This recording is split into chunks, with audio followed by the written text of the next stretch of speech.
So yeah, I'd like to cordially welcome everyone to our second Zoom chat that we're having as a follow-up to our first one. It's 2 months later. It feels crazy that 2 months has happened. So much has happened around the world, especially in the US where a lot of you are calling from. I need to also acknowledge that there's a lot going on in terms of the racial tension happening, and that our hearts and our best intentions are in the US and with everyone fighting for racial justice and equity right now. And we're hoping that good things will come out of everything that's happening in the world and that it will bring us more together than apart. So I'm really happy to bring everyone together again. I appreciate you taking your time. Since our last call, we were able to raise over $40,000 for our relief fund, which you have all contributed in your own ways. So that's really exciting. And we thought we would have this call as a thank you and as just, this is what's happened because of you. And today I'm very excited to welcome two team members from Uganda who you probably haven't heard so much from, but they are the women who are on the ground talking to all the girls. They're calling constantly. They're checking in with everyone there, and they helped with the distribution as well. So I'm very happy to welcome Joanne and Marian calling from Uganda. So I'll let you guys introduce yourselves. I just remembered one thing I didn't talk about, the logistics here. So if you can mute yourself, that will be great. And like I said, for those who are joining, I'm recording the call. So if you are uncomfortable with your video, then you can turn it off, but it's very nice to see everyone's faces. So we're going to have a discussion for 30 minutes, and then I'm going to hand it over to everyone in the group. You can ask questions, comments, any ideas you have. You're part of our community, so even some suggestions you've seen happening in other places could maybe help us as we think about our next steps. So we're very, very open, and you can post your questions on the chat, or you can just wait until the end. So with that, well, first I'll introduce myself. I think I know most of you, but I'm Kimberly Wolf, and I'm the co-founder and deputy ED of Girl Up Initiative Uganda. And we have a number of our staff on this call today. And yeah, our two stars of today are Marian and Joanne. So I'm going to hand it over to you two to introduce yourselves and tell us a little bit more about yourselves.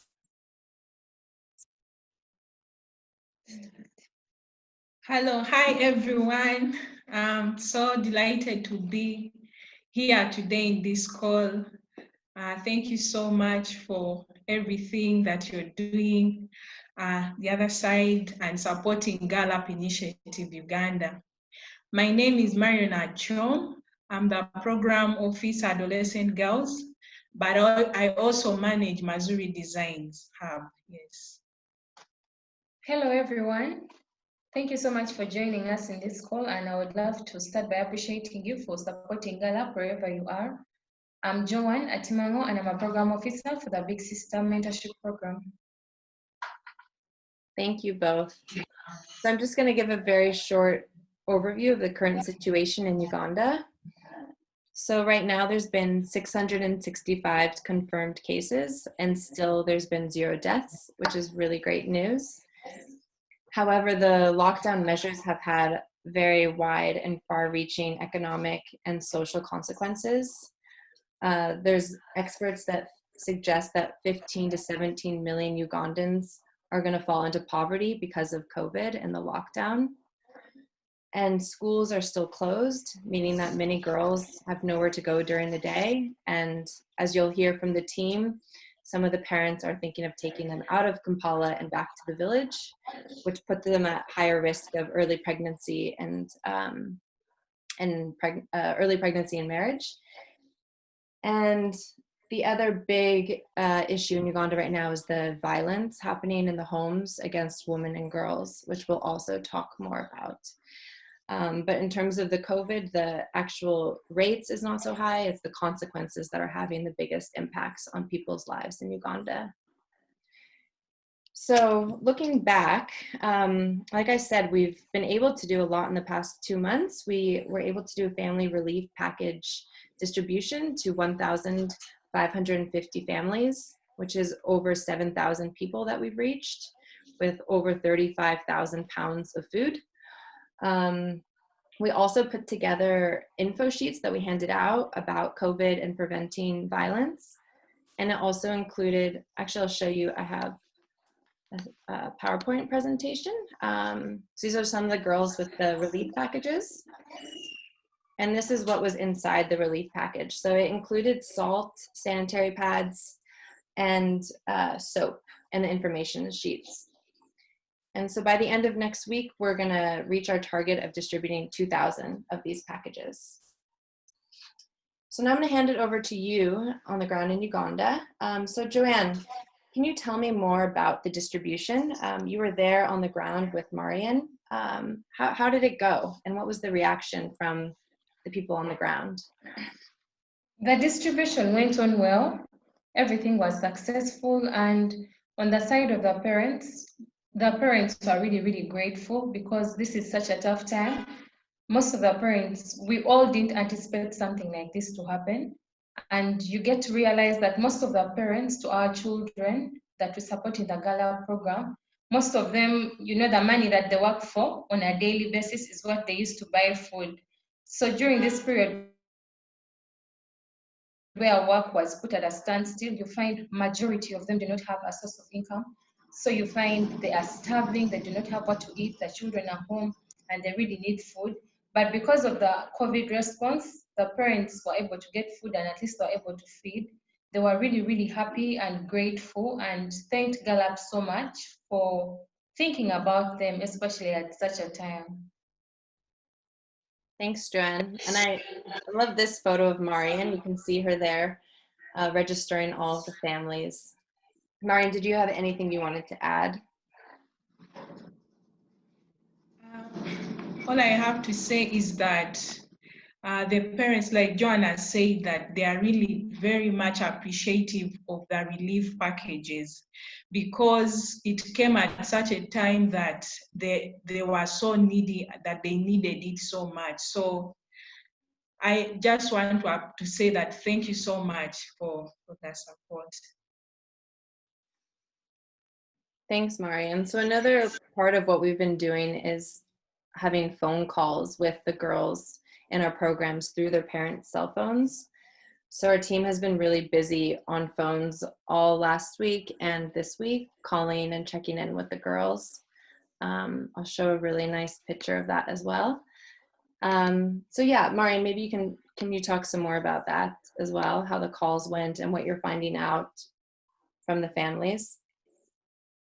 Yes, having the check-in calls is really, it is important. It has been so much important to us because we have been able to find out how the parents are going on, how their situation is at home, and we are able to find out that most of the parents are so worried, they are so stressed, not knowing what is going to come up next, not knowing what the government is going to say.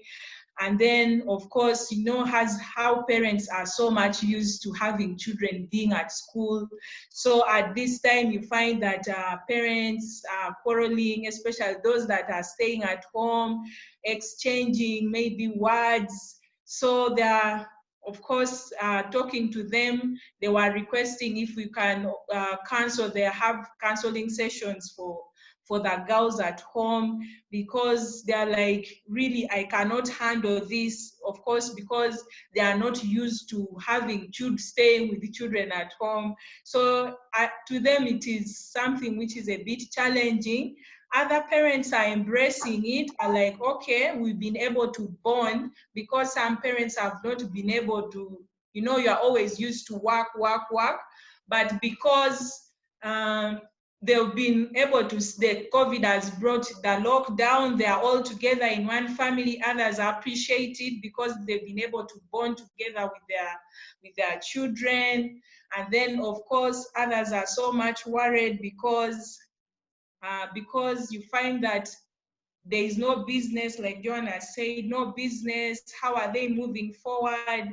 So all that is kind of worrying, but others are really hopeful that something might work out at the end of the day. Mm.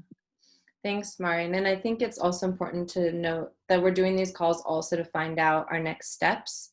So it's been really important to hear from our communities of what they need the most. So then we're going to plan how we can respond to their needs. So like Marian said, counseling is a really big need. And obviously that takes a lot of time from our team, but it's really important. So we're looking at different ways that we can offer counseling. And now that we have all this information, we're doing follow-up calls as well to make sure that the girls are okay and the parents are getting the support that they need. But I think we can all relate to just, yeah, the stress and anxiety of this time and the different ways that we're dealing with that. Like Marian said, some families are bonding, but it also can be really stressful and you take it out on the people closest to you. Yeah, so then the other big thing that we've been working on is our emergency violence support. As I had said, that COVID has presented increased risk for violence and abuse and neglect. Many girls are stuck at home with perpetrators of violence. And also some girls, if they're not going to school, they're just around the communities wandering around and they're at a higher risk of meeting older boys and getting into relationships. Very many that are not consented or the girls are quite young. So we've had a lot more calls coming in, not only from our girls, but also working with the police. So yeah, Joanne, can you talk some more about how we're working with the police and also just working within our communities to respond to these cases? So we have been working with the police has really helped us in that we are in the community, but we don't get to listen to all the cases that have been happening, because during this time you find the rate of gender-based violence has really increased. So working with the police has enabled us to get in touch with the different victims, because sometimes something happens in a given community, but we are unaware. But our working with the police has enabled them to contact us. They all say Gallup Initiative Uganda helps victims of gender-based violence. So the police helps us to link us to the victims, and then we come into support because we have an emergency fund that is basically for people who have been affected by gender-based violence. And also we have a referral network where we refer the different victims of gender-based violence to different hospitals or health centers where they can get medical assistance. Mm-hmm. Thanks, Joanne. So that's an area that we're just going to keep growing on as this pandemic unfolds and the need is still there. Yeah, the UN Women is calling it the shadow pandemic of COVID, especially in places like Uganda, where the rates of GBV were already very high. This is only increasing, unfortunately. Yeah, so that was pretty much our looking back section about what we've done. And now I'm just going to have us look a little bit forward about where are we going. There's still a lot of uncertainties in Uganda about exactly what's going to happen, when schools are going to reopen, when things are going to open up again. There's already been a bit more of an ease of the lockdown, but it's still difficult to move around.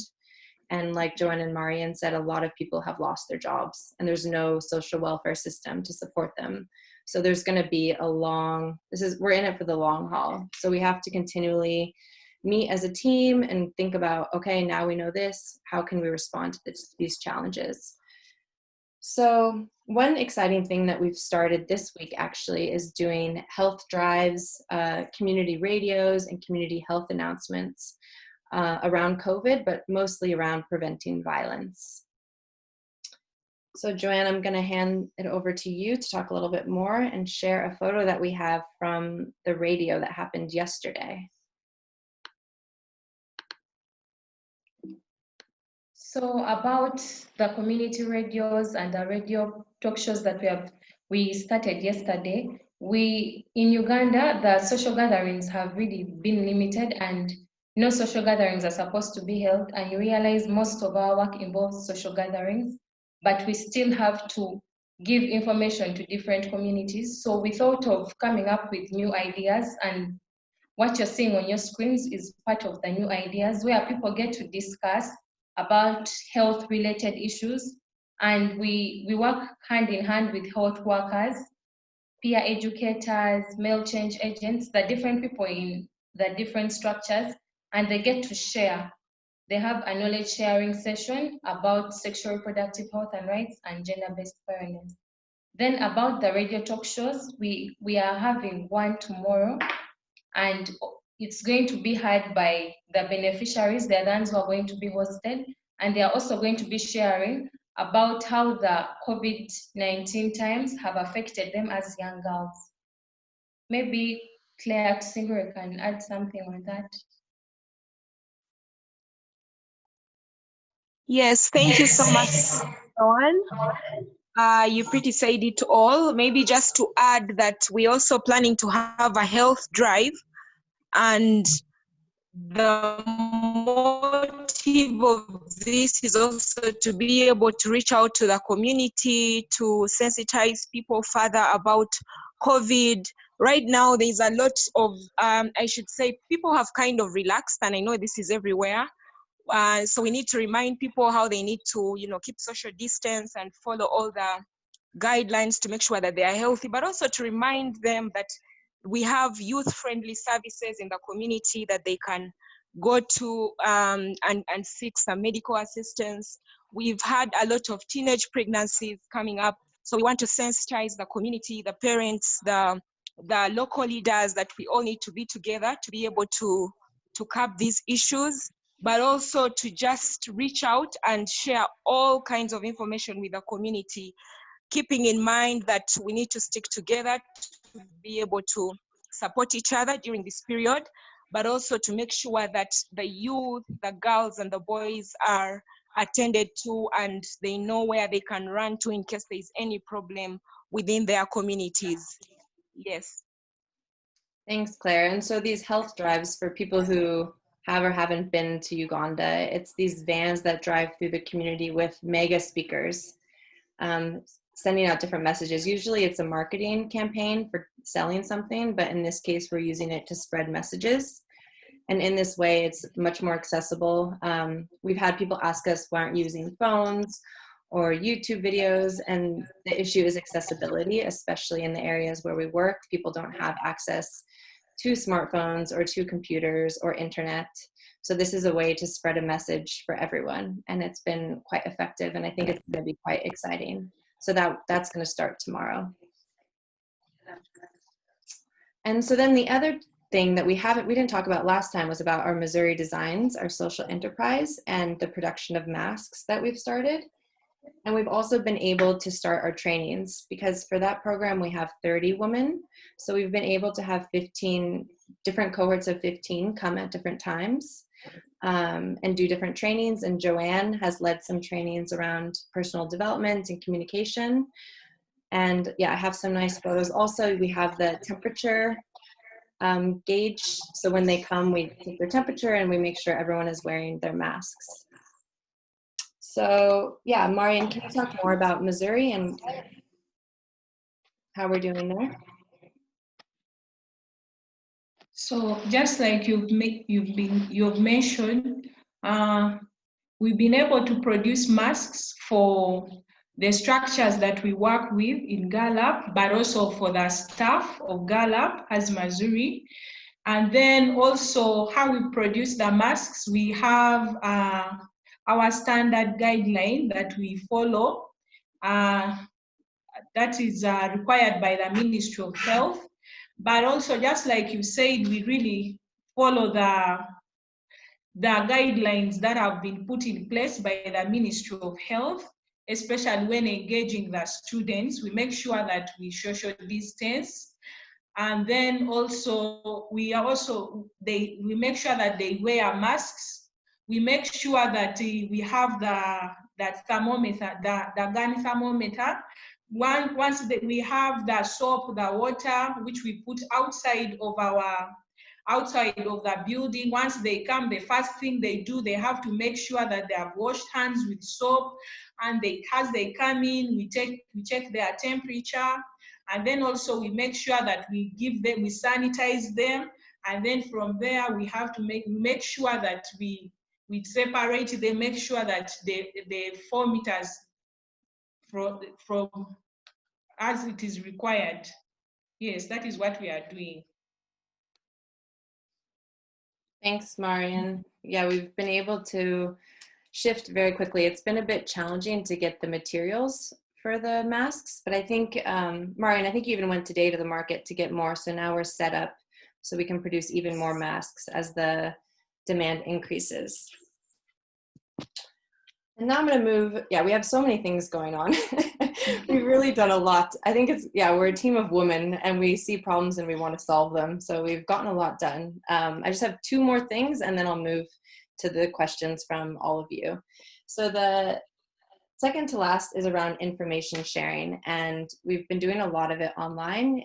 If you're online, you've probably seen us quite active. But the most exciting thing that we've done recently is with MC Ibra, who is quite well known in Uganda. We made around a 30-minute special with him on YouTube around gender-based violence. So he went around to the communities and interviewed different people around violence and the prevention of violence.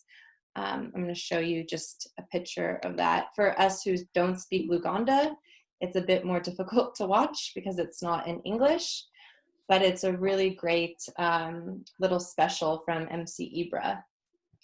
Joanne, will you tell us more? You're a media expert in Uganda. Can you tell us more about this project and how it came to be and who MC Ibra is for all of us not in Uganda? So I'll start by explaining who MC Ibra is. MC Ibra is a journalist and he has a YouTube channel where he brings different personalities and he gets to, it's an information sharing platform where they get to speak about themselves, share their stories with the rest of the world so that different people can get inspired. So the latest project that Kim has highlighted on, it's under the Near to Youth program, one of our programs under Gallup Initiative Uganda, where we decided to come up with one video, something like a project on our different beneficiaries who have at one point experienced gender-based violence. So we went to Acholi quarters, that's where a majority of our beneficiaries come from, were at Acholi quarters, and that's where we're able to shoot our documentary together with MC Ibra. People shared their experiences on gender-based violence, and once you watch the video, you get to realize all forms of gender-based violence were talked about and it was shared. And we are in such a time whereby everyone has a lot of free time. People are doing a lot of things online. So we thought of how can we use media to pass on a message? How can we use media to change different lives? So that's why we came up with this brilliant idea. It's on YouTube, it's on Facebook, and different people have been sharing the link on their WhatsApp statuses. And we are sure after them watching, they get to learn a thing or two. Even based on the comments that they keep dropping, it shows they have really, really picked a thing or two. Thanks, Joanne.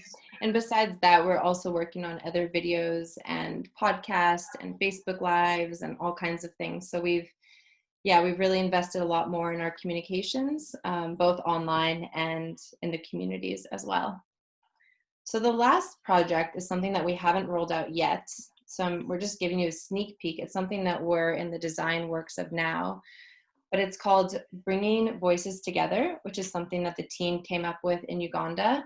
And the idea here is that if girls and boys aren't in school and they're out in the community, they have nothing, there's nothing for them to do except domestic work and loitering around their houses and in some cases causing trouble or getting into trouble. So the idea here is that they're gonna come together as small groups and we'll do trainings within the community. And so we'll come to them and provide them with the training and skills building that they need. Maureen, will you tell me more about that? So I wasn't in Uganda when they came up with this idea, but I heard about it after and I really love it. And I love the innovation and how you guys are thinking about how we can reach the most vulnerable at this time. So I'm going to push the question to Coach Monica so that she can talk more about it and explain it further. So bringing voices together is more like an alternative right now to be able to to continue the conversation with adolescents in their communities, because we know that the cases of violence are rising. There is tension and stress in the families. So we felt that it's important for us to carry on the conversations in small groups.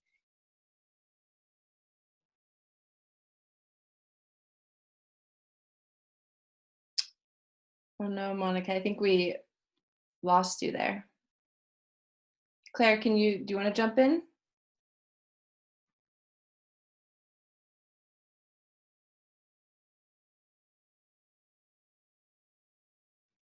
Or Abel? We have some other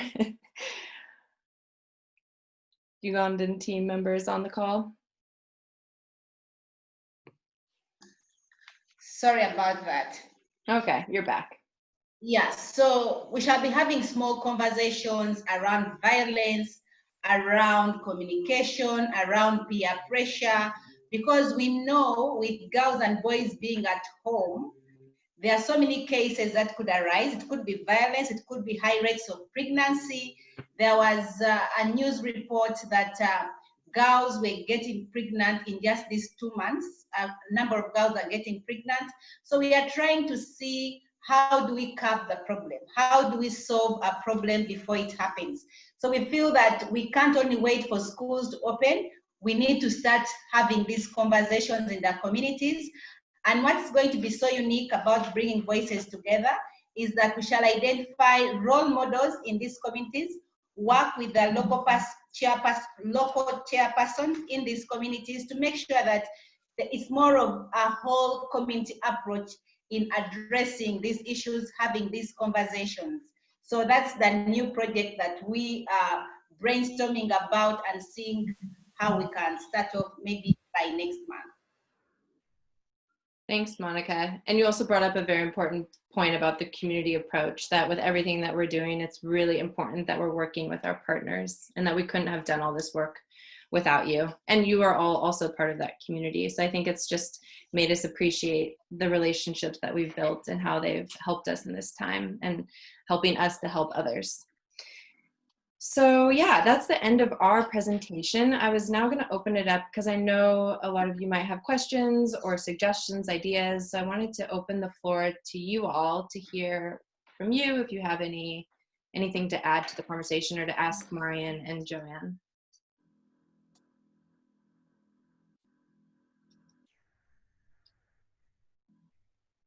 Hi, Cam, it's Dana. I have a quick question. I saw in the package there was salt. What is that used for? Could you hear me? Yeah, I'm handing it over to okay. We had a discussion about the salt. I'm just curious what it's used for or why. Marian, do you want to take this one?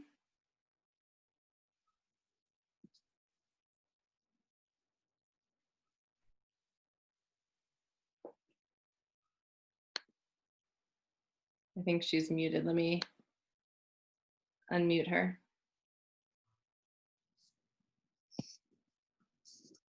Okay, we can hear you now, Marian. Oh, pardon me again, I didn't hear the question. The question was about salt. So why was salt included in the packages? Okay, in the package, it's posho, beans, pads, salt, and then soap. Maybe the package was not able to show everything everything that was inside. But the salt is, because most time the salt was, at the time, it rose up. A packet of salt at that time, at this time, it went to 2,000, whereby not everyone is able to afford that packet of salt at 2,000. So us including it into the package, it is really beneficial. And I think, Monica, we also talked about it, and you're saying that people also want to enjoy their meals as well. Yes, so many of us in Uganda enjoy our meals with a bit of salt. So salt was one of those things whose prices hiked. And so people got so excited when they saw salt and soap and pads as part of the package. So that's why we chose what we chose that time.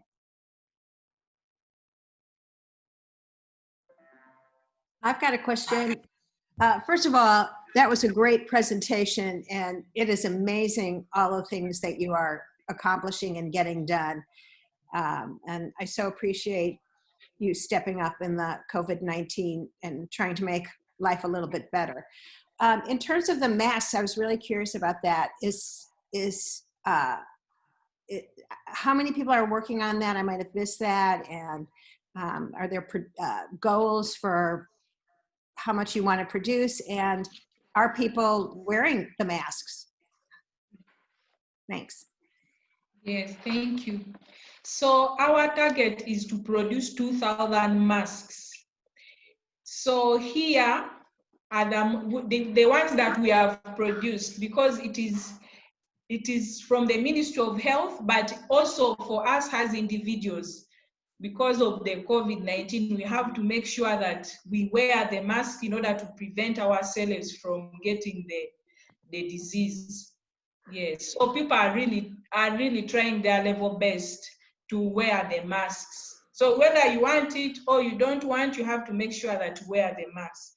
And also, of course, Ministry of Health, of course, together with the government, they're also producing masks right now to make sure that everyone gets the mask. Of course, for them, they are beginning in the borders, but also us as GALAP, we are trying our level best to make sure that the structures that we work with, the people that we get in contact with, that we avail them with the mask. Yes. Mm-hmm. Yeah, because Marian, even the women in Missouri, you gave them those masks, right? Or did they make their own? Yes, they are the ones making. They have their own, and they of course have to make sure that everyone has to get a mask. Yeah. Yeah, and the government, I think they said that they were going to give everyone a mask, but that date has already passed. But I guess they're also working on it. But while we're waiting, we're going to make 2,000 masks. Yeah. Yes.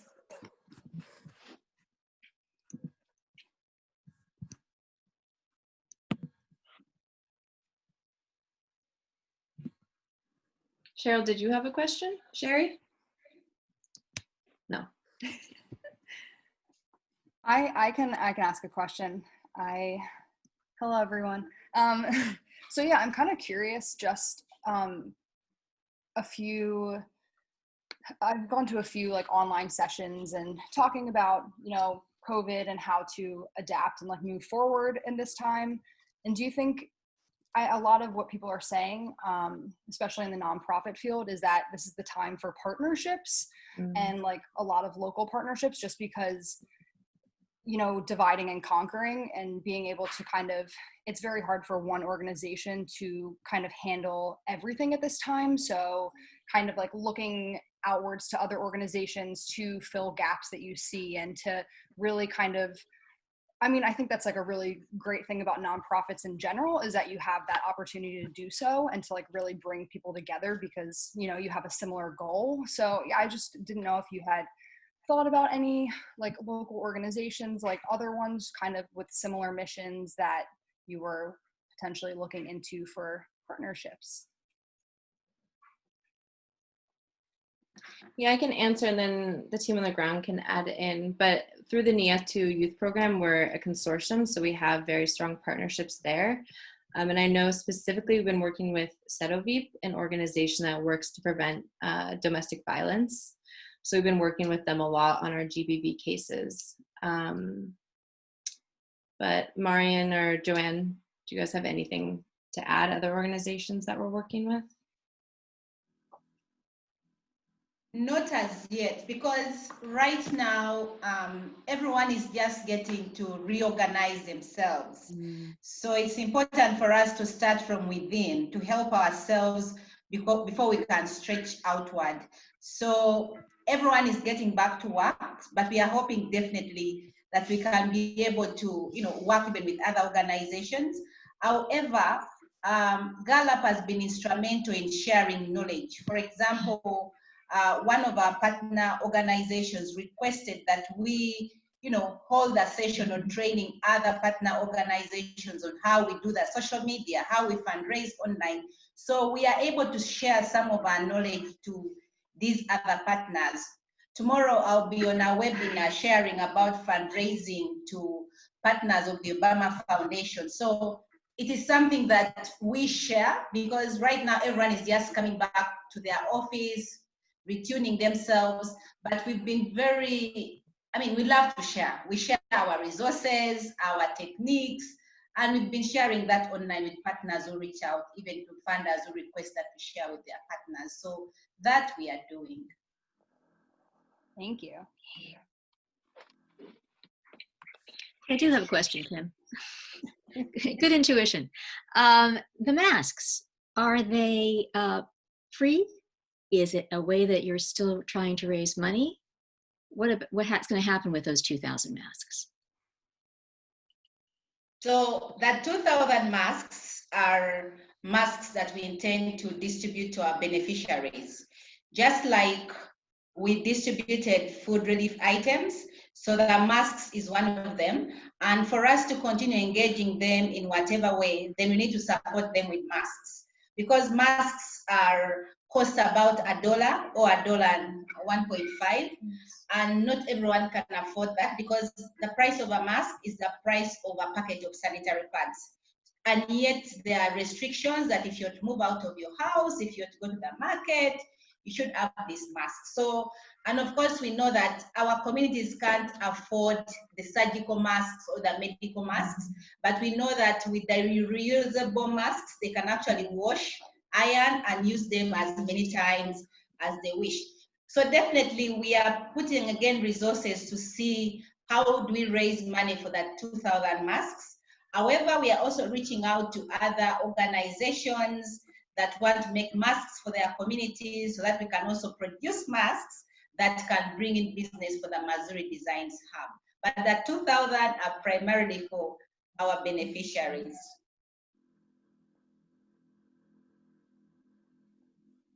But Monica, you guys are also training the Missouri trainees in making masks too, right? That they can then use to sell if they need extra income?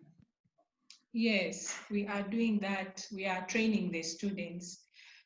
The first time we gave them, made by the seamstresses, but we went ahead with the seamstress to make sure that they produce for themselves and also their customers.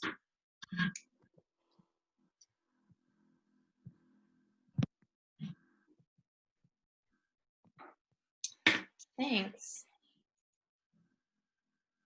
I wanted to ask, hi Kim, everyone else, is there any further updates from the government on when the schools might be able to be reopened and you guys get back to doing whatever was the new normal, I guess?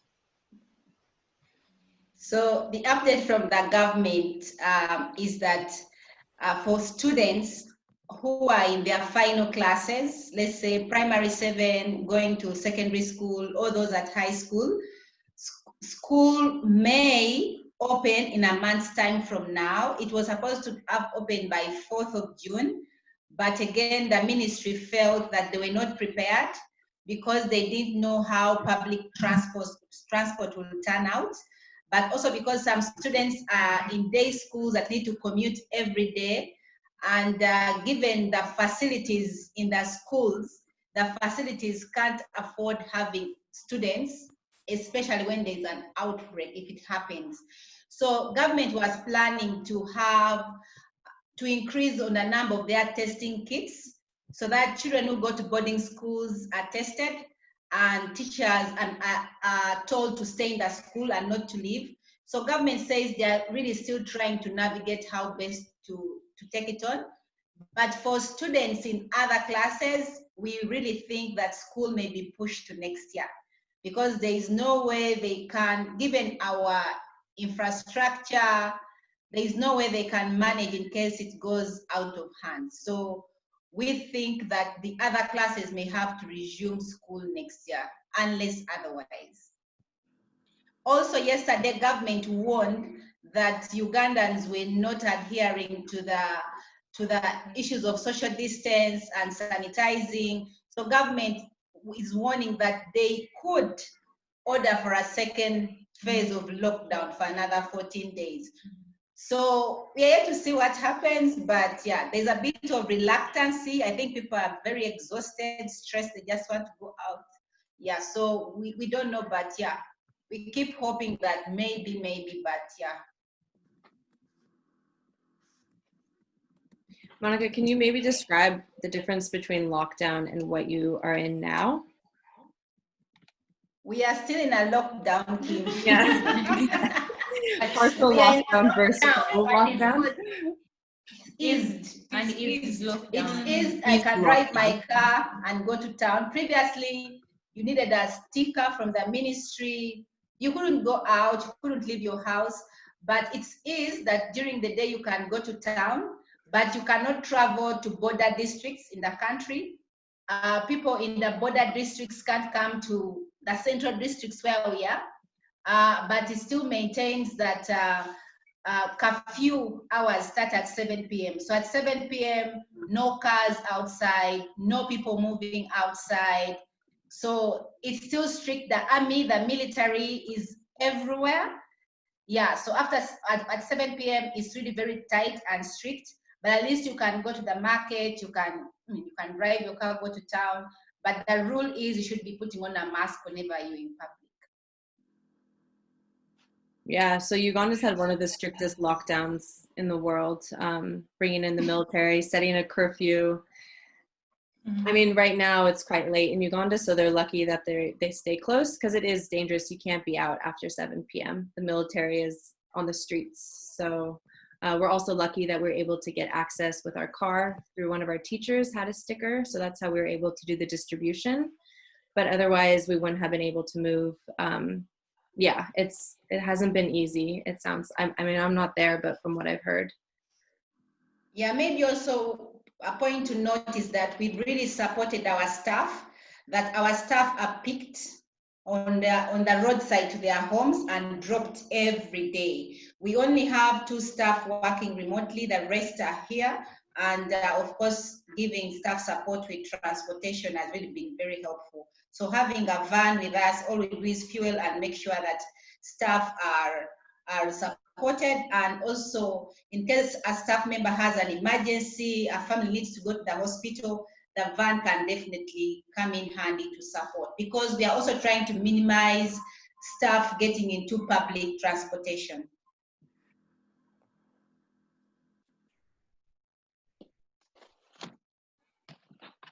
Thanks, Monica. Has any of the, has it been difficult to get the elastic to make the mask? Because I know here in the States, that's one part that has been very difficult to find. The elastics, the materials are available, and today we spent that day at the market with Marion.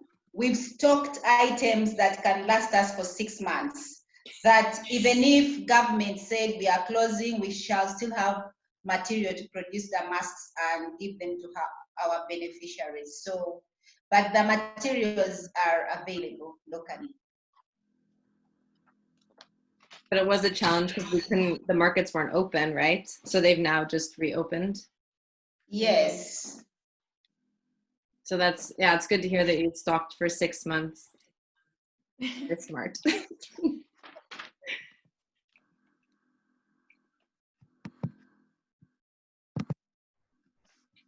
Great. Well, yeah, if no one has any, does anyone have any more questions or anything? Otherwise,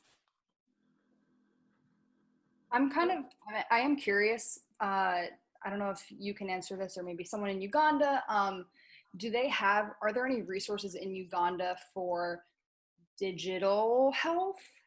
So anything like referral systems where you do things online? And I mean, this morning I was listening to this one webinar, and it was on family planning and like digitizing family planning services.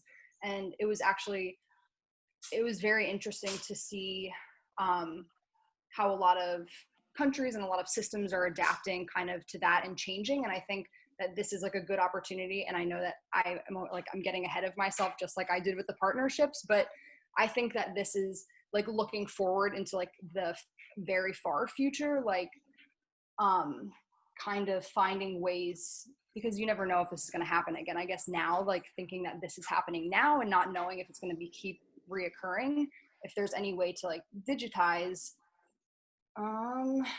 you know, like contraceptions and like getting an email, like getting something sent to your phone, so then you have the availability to like go to the pharmacy, like if they're still open. So like having kind of like a clearance or if someone were to stop you, like having the availability or the accessibility to like go and do that. Is there anything like that in Uganda?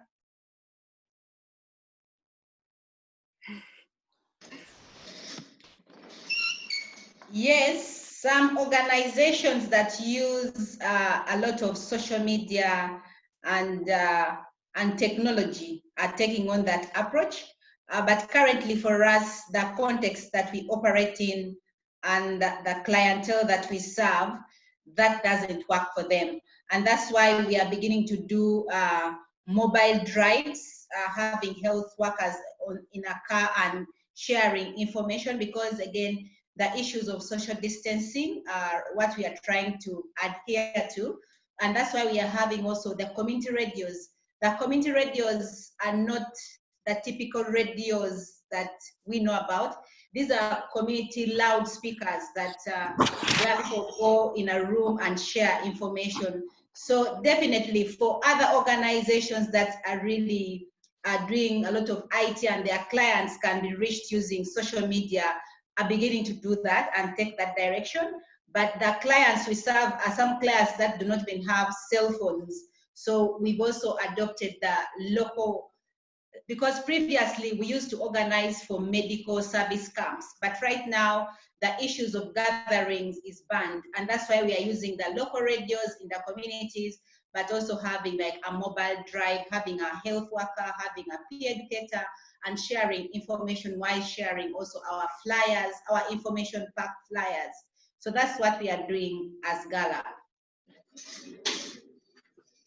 Thank you. Yeah, I think something that this kind of has made very clear is how important like the availability of technology for all is, you know, is for development like globally. So that's just something that I've been thinking about, is, you know, how to continue if and possibly when in the future this is to happen again, like how can we make sure that like the most vulnerable of populations are, you know, able to not face this exact situation and the severity of it again. Sorry, I'm a ranter. And I think the other thing this has shown us is around like phone calls. So most of the numbers that we have are for parents. It's really difficult sometimes to get the information from the girls themselves if the father or someone is right next to her. So we've also been talking about how can we get cell phones into the hands of girls themselves, and what would that look like? So that is something we are thinking about, especially in terms of the violence that's happening right now. Thank you. That's a very good point. Yeah, just in case anybody's interested, there's this organization in Uganda. It's called Honey and Bananas, and they're doing a really good job they have like a website, and they have a specific number. It's like it's 5455 or something that is actually like known throughout the country. And it's kind of a discreet way for youth to be like looking this kind of stuff up, because they're saying like, okay, on your web browser, like parents aren't going to be like suspicious of honey and bananas. Like they're going to just be like, oh, they're looking at a recipe for a smoothie or just something kind of silly like that. Yeah, but they're doing all like online and referral services for family planning. So yeah, really cool organization if you wanted to look what they're doing. Thanks, Mia. Yeah.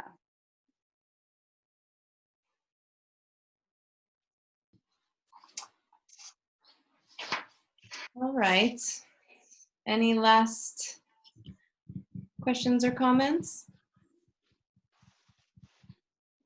Yeah, I just want to appreciate everyone for giving us this hour. It's really nice to connect with you and use these online tools that we have in our fingertips to connect wherever we are. And especially to Marian and Joanne for helping me with this call today. You guys are the real stars. So thank you for everything you do. Thank you too, Thank Kim, you. for the opportunity. Yes. Monica, do you have any last words? I would like to send my appreciation to all of you for always believing in us, supporting in us. I mean, giving us the, the energy, the courage, the support in all ways. Just to appreciate you and for your time this morning, this evening, just to hear from us in terms of what we are up to and what we plan to do next. So keep the ideas coming as we grow together. Thank you so much. Thank you. That was beautiful.